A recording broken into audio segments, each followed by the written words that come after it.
What's going on, guys? Trevor Hansen here, official driver for the Supra Pro Wakeboard Tour. Back with part 2, going to talk about the level of competition with some of the best on the tour.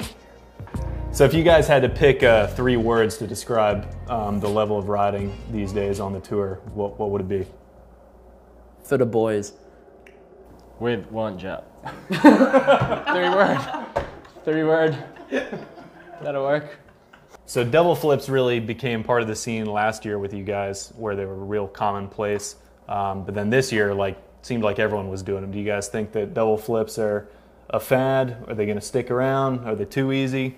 I mean, they're obviously going to stick around because it's double flips, and it is to the point now where you need to sort of have one in your run, but they're really starting. I feel like the judges now are really starting to look at them like they are kind of a stock trick. I just think that it's been something that we haven't been able to touch for so long, and personally for me, I think that there's a lot other harder tricks than double flips that we've been doing for a while. But For sure, because we've been going upside down twice. Because at the end of the day, if you get the right takeoff, you know you're gonna land it. It's just it's a takeoff trick. The second you come off, you're on. And so I think there's a lot of other technical tricks that we have actually been doing for a while, but I think they're gonna slowly start to get rewarded again, more heavily than double flips, just because they're so normal. And at the end of the day, might be a ballsy trick, but they're not that extremely hard, you know.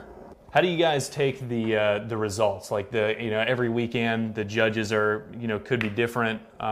We have mostly the same guys, but every now and then there's a new judge in the boat, someone that wasn't there the weekend before. The judging is always objective or subjective, and there's always something that could be off in your opinion. How do you guys deal with that aspect of the sport? Yeah, I'm more of a whatever happens sort of guy. So I'm more of I kind of don't agree with the whole protesting sort of deal. I just think whatever comes out, that should be final, and we should set it though no protesting, whatever they come out in, that's it. That's where sometimes the live streaming stuff is good, because exactly. no protests and just boom. Scores out straight away. And just makes it so much more legit that way, other than you can sort of bargain your way up a spot, or Well, I mean, they're professional judges. Whatever they say is whatever goes. Exactly. It shouldn't be up to us. It's up to them. Yeah. Totally agree. So we all know that injuries are a pretty big part of the game, and unfortunately this year we had quite a few of them.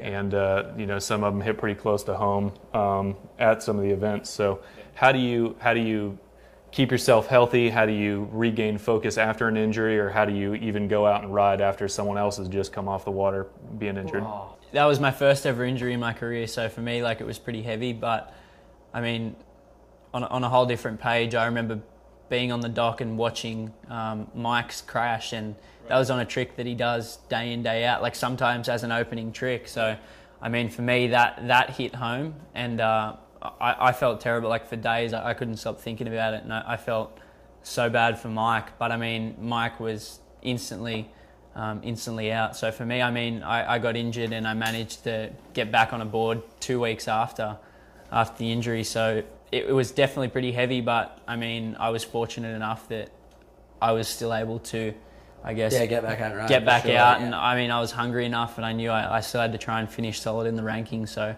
that was definitely my drive. But I guess I was just super lucky. It's hard when you're injured though, because you're you want to go out there and send it, but you have to obviously you take just have it to, easy and 100%. do what's manageable. You can't risk injuring it even further. Right. So that last event was pretty heavy. Talking about Nick's injury.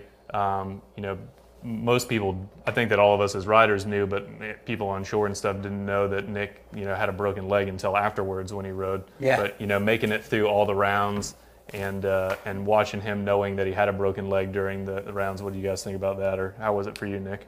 Weapon. Yeah, correct. It was Crazy. absolute Weapon. I knew he was going to do it. I've seen this kid over the years. I know he's a tough little kid, and he's hungry and he wanted to win, and he was going to push through no matter what. I mean, he could have had a broken femur and he probably would have still tried to push through, I think. I feel like going into it, my mindset was I've just spent 4 or 5 weeks trying to recover this thing. If I break it again, so be it. Exactly. You're in the moment as well, adrenaline, and I just wanted to make the most of the last stop. It had been such a fun season with the boys, and I mean, it was just you know, you want to do it for the fans as well. Like the last thing I would have wanted was to pull out just because I felt I wasn't where I was or where I should have been. So you had nothing to lose. Like you had a pro tour to win, or you'd hurt yourself again. Like it was just like you'd win a lot more than like what you were gonna lose. So like in your position, it was like, why not? Like go for it. Well, from the boat standpoint, you guys made it a pretty exciting 2018. The year was awesome. Congrats to all you guys on your year. It was super fun to watch, and really excited to watch you guys next year after a full year or a full off season of training hard, getting off your injuries, coming back. So see you boys on tour next year.